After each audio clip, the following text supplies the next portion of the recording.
El libro de Urantía, página 967. Documento 88. Los fetiches, los amuletos y la magia. El concepto del espíritu que penetra en un objeto inanimado, un animal o un ser humano, es una creencia muy antigua y honorable, que prevaleció desde el comienzo de la evolución de la religión. Esta doctrina de la posesión por los espíritus no es más ni menos que fetichismo. El salvaje no necesariamente adora al fetiche. Adora con mucha lógica y reverencia al espíritu que reside en el fetiche. Al principio el espíritu de un fetiche se consideraba ser el fantasma de un hombre muerto. Más adelante, se suponía que residían en los fetiches los espíritus más elevados. Así el culto de los fetiches finalmente incorporó todas las ideas primitivas de los fantasmas, las almas, los espíritus y la posesión demoníaca. 1. La creencia en los fetiches. El hombre primitivo siempre quería transformar todo suceso extraordinario en un fetiche. El azar dio, por consiguiente, origen a muchos fetiches. Un hombre está enfermo, sucede algo, y se mejora. Lo mismo ocurre con la reputación de muchos remedios y métodos empíricos de tratar las enfermedades. Los objetos que aparecían en los sueños muy frecuentemente eran convertidos en fetiches. Los volcanes, aunque no las montañas, se volvieron fetiches. Los cometas, pero no las estrellas. El hombre primitivo consideraba las estrellas fugaces y los meteoros como presagios de la llegada a la Tierra de espíritus especiales. Los primeros fetiches fueron pedregullos con marcas peculiares, y desde entonces el hombre ha buscado las piedras sagradas. Un hilo de cuentas fue antiguamente un hilo de piedras sagradas, una serie de amuletos. Muchas tribus tuvieron piedras fetiches, pero pocos han sobrevivido como lo han hecho el caaba y la piedra de escone. El fuego y el agua también estaban entre los fetiches primitivos, y la adoración del fuego, juntamente con la creencia en el agua bendita, aún sobrevive. Los árboles fetiches fueron un desarrollo posterior, pero entre algunas tribus la persistencia de la adoración a la naturaleza condujo a la creencia en amuletos poseídos por algún tipo de espíritu de la naturaleza. Cuando las plantas y las frutas se volvían fetiches, era tabú comerlas. La manzana fue entre las primeras en esta categoría. Los pueblos levantinos no la comían jamás. Si un animal comía carne humana, se volvía un fetiche. De esta manera el perro se tornó un animal sagrado para los parseos. Si el fetiche es un animal y el fantasma reside permanentemente en él, el fetichismo raya con la reencarnación. De muchas maneras, los salvajes envidiaban a los animales. No se consideraban superiores a ellos y frecuentemente se ponían el nombre de las bestias favoritas. Cuando los animales se volvieron fetiches, fue tabú comer la carne del animal fetiche. Los monos y los simios, debido a su semejanza con el hombre, entraron muy pronto a ser fetiches. Más adelante, también se consideró de igual manera a página 968 las serpientes, las aves y los cerdos. En cierto momento la vaca era un fetiche, siendo su leche tabú mientras que sus excrementos se consideraban en alta estima. La serpiente fue reverenciada en Palestina, especialmente por los fenicios que, juntamente con los judíos, la consideraban el vocero de los espíritus malignos. Aún muchos seres modernos creen en los poderes mágicos de los reptiles. Desde Arabia a través de la India hasta la danza de la serpiente de la tribu Moqui de los hombres rojos, la serpiente ha sido reverenciada. Algunos días de la semana eran fetiche. Por muchas edades el viernes se consideró el día de la mala suerte y el número 13 un numeral maligno. Los números de la buena suerte, 3 y 7, aparecieron como consecuencia de revelaciones posteriores. El 4 era el número de la suerte del hombre primitivo y se derivaba del reconocimiento primitivo de los 4 puntos cardinales. Se consideraba mala suerte contar las cabezas de ganado u otras posesiones. Los antiguos siempre se opusieron a hacer un censo, numerar al pueblo. El hombre primitivo no hizo del sexo un fetiche desmedido. La función reproductora tan solo recibía una limitada atención. El salvaje tenía una mente natural, ni obscena ni mojigata. La saliva era un fetiche poderoso. Se podía ahuyentar a los diablos escupiendo sobre la persona. Era un gran cumplido que un anciano o un superior le escupiera a uno. Ciertas partes del cuerpo humano se consideraban fetiches potenciales, particularmente el pelo y las uñas. Se tenía en gran estima las uñas largas de los caciques, y los trozos que de ellas provenían eran considerados fetiches poderosos. La creencia en la calavera como fetiche explica la existencia más reciente de los cazadores de cabeza. El cordón umbilical era un fetiche de alto valor. Aún ahora así se lo considera en África. El primer juguete de la humanidad fue un cordón umbilical preservado. Engarzado de perlas, cosa bastante frecuente, fue el primer collar del hombre. Los niños jorobados y tullidos se consideraban fetiches, se creía que los lunáticos estaban bajo la influencia de la luna. El hombre primitivo no podía distinguir entre el genio y la locura. Los idiotas eran azotados a muerte o reverenciados como personalidades fetiches. La histeria confirmó aún más la creencia popular en la brujería. Los epilépticos eran a menudo sacerdotes y curanderos. La intoxicación alcohólica se consideraba una forma de posesión de los espíritus. Cuando un salvaje se emborrachaba, se colocaba una hoja en el pelo para significar que no era responsable de sus acciones. Los venenos y los intoxicantes se volvieron fetiches. Se les consideraba poseídos. Mucha gente consideraba que los genios eran personalidades fetiche poseídas por un espíritu sabio.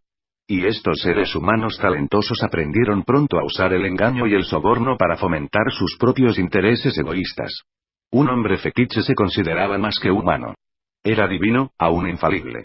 Así pues los caciques, reyes, sacerdotes, profetas y líderes de la Iglesia, finalmente tuvieron gran poder y ejercieron una autoridad sin límites. 2. La evolución del fetiche se suponía que los fantasmas preferían residir en un objeto que les había pertenecido cuando estaban vivos en la carne. Esta creencia explica la eficacia de muchas reliquias modernas. Los antiguos siempre reverenciaban los huesos de sus líderes y los restos del esqueleto de los santos y héroes todavía se consideran con respeto y miedo supersticiosos. Aún actualmente, se hacen peregrinajes a la tumba de los grandes hombres.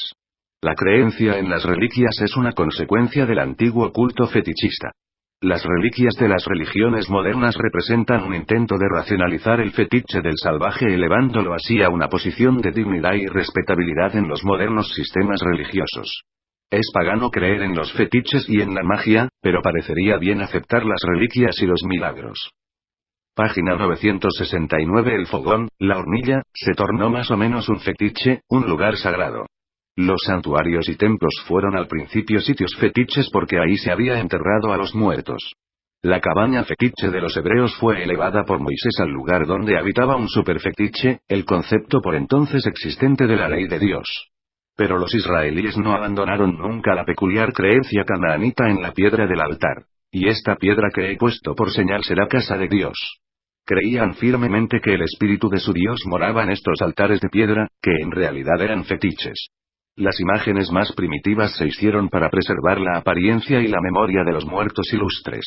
Eran, en realidad, monumentos fúnebres. Los ídolos fueron un refinamiento del fetichismo. Los primitivos creían que una ceremonia de consagración hacía que el espíritu entrara en la imagen. Del mismo modo, si se bendecían ciertos objetos, estos se volvían amuletos. Moisés, al agregar el segundo mandamiento al antiguo código moral de Dalamatía, hizo un esfuerzo para controlar la adoración de los fetiches entre los hebreos. Indicó cuidadosamente que no se debían hacer imágenes que pudieran ser consagradas como fetiches. Lo expresó claramente. No te harás imagen, ni ninguna semejanza de lo que esté arriba en el cielo, ni abajo en la tierra ni en las aguas de la tierra. Aunque este mandamiento retrasó mucho el arte entre los judíos, también disminuyó la adoración a los fetiches. Pero Moisés era demasiado sabio como para intentar desplazar en forma repentina a los antiguos fetiches, por consiguiente, consintió en colocar ciertas reliquias junto a la ley en el altar combinado de guerra y santuario religioso que fue el arca. Finalmente las palabras se volvieron fetiches, más particularmente aquellas que se consideraban palabras de Dios. De esta manera los libros sagrados de muchas religiones se han vuelto prisiones fetichísticas que encarcelan la imaginación espiritual del hombre. El esfuerzo mismo de Moisés contra el fetichismo se tornó un fetiche supremo. Su mandamiento más adelante fue utilizado para paralizar el arte y ahogar el encanto y el amor de lo bello. En los tiempos antiguos la palabra fetiche de la autoridad era una doctrina que inspiraba temor, el tirano más terrible que esclaviza al hombre. Un fetiche doctrinal lleva al hombre mortal a traicionarse a sí mismo, cayendo en las garras de la mojigatería, el fanatismo, la superstición, la intolerancia y la más atroz de las crueldades bárbaras. El respeto moderno por la sabiduría y la verdad es tan solo un escape reciente de la tendencia a fabricar fetiches hasta los niveles más altos del pensamiento y del razonamiento. En cuanto a los escritos fetiche acumulados que muchos religiosos consideran libros sagrados, no solo se cree que el contenido del libro es verdad, sino también que toda verdad está contenida en el libro. Sí. Uno de estos libros sagrados llega a declarar que la Tierra es plana. Por largas generaciones los hombres y mujeres por otra parte de mente sana rehusarán aceptar pruebas positivas de que el planeta es redondo.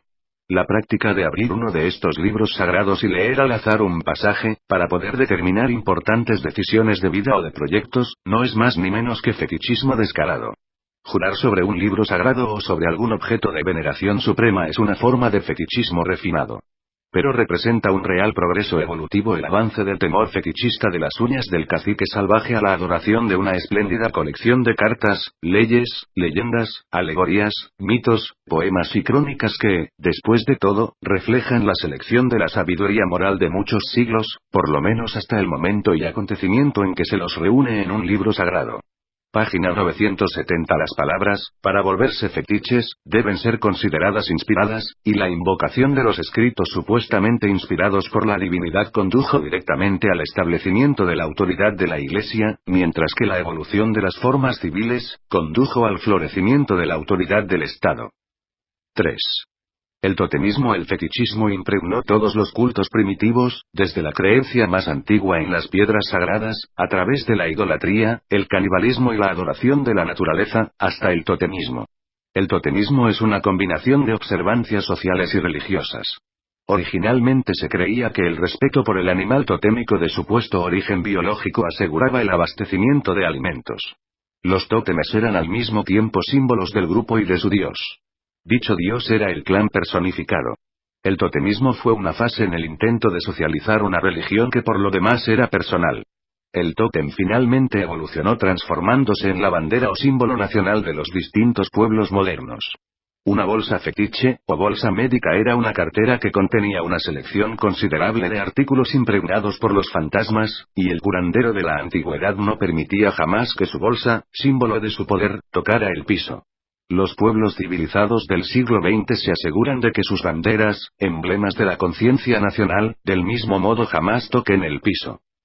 Las insignias de la autoridad sacerdotal y real fueron finalmente consideradas fetiches, y el fetiche del Estado Supremo ha pasado a través de muchas etapas de desarrollo, de los clanes a las tribus, del señorío feudal a la soberanía, de los tótemes a las banderas. Los reyes fetiches han gobernado por derecho divino, y muchas otras formas de gobierno se han prevalecido. El hombre también ha hecho un fetiche de la democracia, la exaltación y adoración de las ideas del hombre común cuando se las denomina colectivamente opinión pública. La opinión de un hombre, por sí sola, no se respeta demasiado, pero cuando muchos hombres funcionan colectivamente como democracia, este mismo juicio mediocre se considera árbitro de la justicia y norma de la rectitud. 4. La magia. El hombre civilizado se enfrenta a los problemas de un medio ambiente concreto mediante su ciencia. El hombre salvaje intentaba solucionar los problemas reales de un medio ambiente ilusorio fantasmal mediante la magia. La magia era una técnica para manipular el imaginario medio ambiente espiritual cuyas maquinaciones explicaban constantemente lo inexplicable. Era el arte de obtener la cooperación voluntaria de los espíritus y de forzar la ayuda involuntaria de los espíritus mediante el uso de fetiches o de otros espíritus más poderosos. El objeto de la magia, la hechicería y la nigromancia era doble: 1. Alcanzar una visión del futuro. 2. Influir favorablemente sobre el medio ambiente. Los objetos de la ciencia son idénticos a los de la magia. La humanidad está progresando de la magia a la ciencia, no mediante la meditación y el razonamiento, sino más bien a través de una larga experiencia, gradual y dolorosamente. El hombre está llegando lentamente a la verdad, comenzando desde el error, progresando en el error, y finalmente aproximándose al umbral de la verdad. Solo con la llegada del método científico ha empezado a mirar hacia adelante. Pero el hombre primitivo tenía que experimentar o perecer. La fascinación con la superstición primitiva fue la madre de la posterior curiosidad científica. Había una emoción dinámica progresiva, temor más. Página 971. Curiosidad. En estas supersticiones primitivas, hubo un poder impulsor progresivo en la antigua magia. Estas supersticiones representaron el surgir del deseo humano por conocer y controlar el medio ambiente planetario. La magia dominó tan poderosamente al salvaje porque éste no podía captar el concepto de la muerte natural. La idea más reciente del pecado original ayudó a debilitar el dominio de la magia sobre la raza, porque explicaba la muerte natural. En cierta época no era infrecuente que 10 personas inocentes fueran ajusticiadas porque se las suponía responsables de una muerte natural. Este es uno de los motivos por los cuales los pueblos antiguos no crecieron más rápidamente y aún es verdad en algunas tribus africanas. El individuo acusado usualmente confesaba su culpa, aún sabiendo que se enfrentaba a la muerte. La magia es natural para el salvaje. Cree que un enemigo puede ser eliminado mediante la práctica de la hechicería sobre un mechón de su pelo o un trozo de sus uñas. La fatalidad de una mordedura de serpiente se atribuía a la magia del hechicero. La dificultad para combatir la magia surge del hecho de que el temor puede matar. Los pueblos primitivos tanto temían la magia que efectivamente ésta les mataba, y estos resultados eran suficientes para sustanciar esta creencia errónea. En caso de fracaso, siempre existía una explicación plausible. La cura para una magia defectuosa era más magia. 5. Los amuletos mágicos. Puesto que todo lo que se relacionaba con el cuerpo podía volverse un fetiche, la magia más primitiva tuvo que ver con el cabello y las uñas. El secreto que rodea la eliminación de las secreciones corporales nació del temor de que un enemigo pudiera posesionarse de algo que provenía del cuerpo y emplearlo negativamente en la magia. Por lo tanto, todos los excrementos del cuerpo se enterraban cuidadosamente. Se prohibía escupir en público por temor de que la saliva se pudiese usar mágicamente contra la persona. El esputo siempre se cubría. Aún los restos de alimentos, las vestimentas y los adornos podían volverse instrumentos de la magia. El salvaje nunca dejaba restos de su comida sobre la mesa. Todo esto se hacía por temor de que los enemigos pudiesen utilizar estas cosas en sus ritos mágicos, no porque se conociese el valor higiénico de dichas prácticas. Se preparaban amuletos mágicos a partir de una gran variedad de objetos: la carne humana, las garras del tigre, los dientes del cocodrilo, las semillas de las plantas venenosas, el veneno de las serpientes y el cabello humano. Los huesos de los muertos se consideraban muy mágicos. Aún el polvo de las huellas podía ser utilizado en la magia. Los antiguos creían firmemente en los amuletos de amor. La sangre y otras formas de secreciones corporales podían asegurar una influencia mágica sobre el sentimiento del amor. Se consideraba que las imágenes eran eficaces en la magia.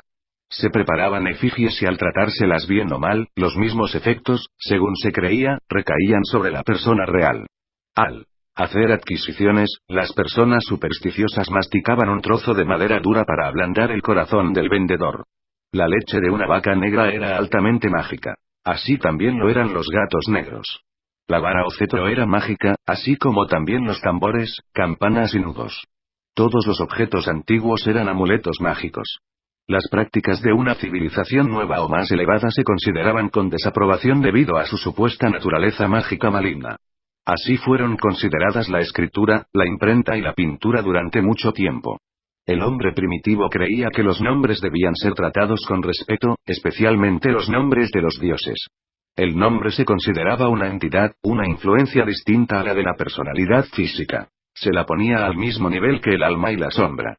Los nombres se empeñaban para obtener préstamos. Un hombre no podía usar su nombre hasta que hubiese rescatado el préstamo mediante pago. Presentemente los hombres firman su nombre en los pagarés. Muy pronto el página 972 nombre de un individuo se volvió importante en la magia.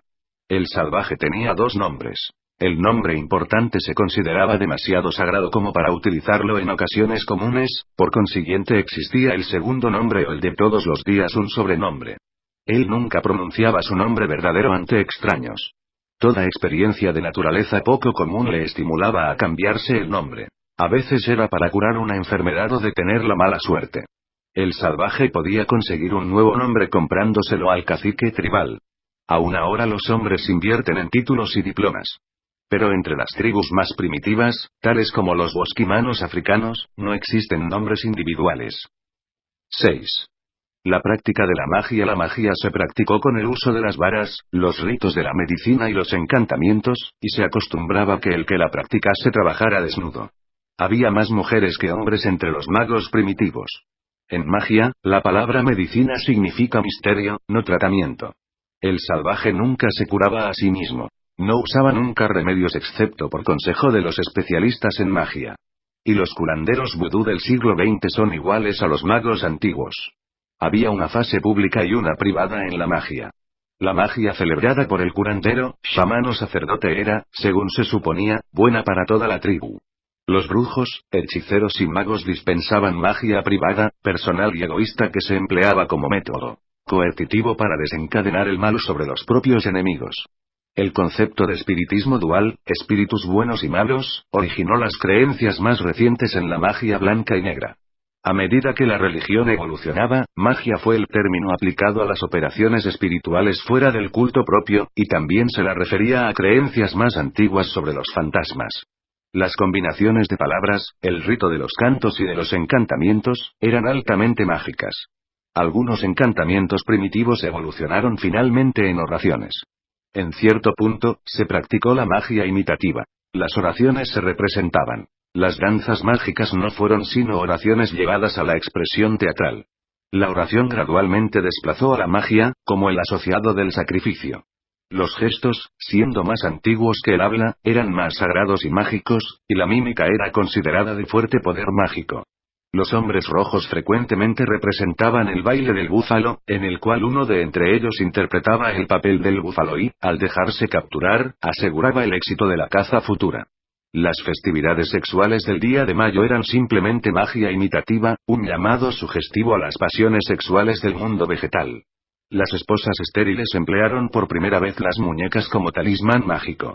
La magia fue la rama del árbol religioso evolucionario que finalmente dio el fruto de la era científica. La creencia en la astrología llevó al desarrollo de la astronomía. La creencia en la piedra filosofal llevó al conocimiento de los metales, mientras que la creencia en los números mágicos fundó la ciencia de las matemáticas. Pero un mundo tan repleto de encantamientos contribuyó mucho a la destrucción de la iniciativa y ambición personal. Los frutos del trabajo duro o la diligencia eran considerados mágicos. Si un hombre cosechaba más grano en su campo que su vecino, le podían llevar ante el cacique acusándolo de que atraía el grano del terreno de su vecino indolente. En efecto, en los días de la barbarie era peligroso saber mucho. Siempre existía la posibilidad de que se le ejecutara a uno como artista negro. Gradualmente la ciencia está eliminando de la vida el elemento del juego de azar. Pero si los métodos modernos de educación fracasan, habrá una reversión casi inmediata a las creencias primitivas en la magia. Estas supersticiones aún habitan la mente de muchos pueblos así llamados civilizados. El idioma contiene muchos página 973 fósiles que atestiguan que la raza por mucho tiempo ha estado impregnada de la superstición mágica, palabras como hechizado, malaventurado, posesiones, inspiración, quitarle a uno el espíritu, ingenio, embelesador, estupefacto y asombrado. Los seres humanos inteligentes aún creen en la buena suerte, el mal de ojo y la astrología. La magia antigua fue el capullo de la ciencia moderna, indispensable en su tiempo pero ya no útil. Así los fantasmas de la superstición ignorante agitaron las mentes primitivas de los hombres hasta que pudieran nacer los conceptos de la ciencia. Hoy en día, Urantia está en los albores de su evolución intelectual. Una mitad del mundo busca ansiosamente la luz de la verdad y los hechos del descubrimiento científico, mientras que la otra mitad languidece en los brazos de la superstición antigua y de la magia solo ligeramente disfrazada. Presentado por una brillante estrella vespertina de Nevadón.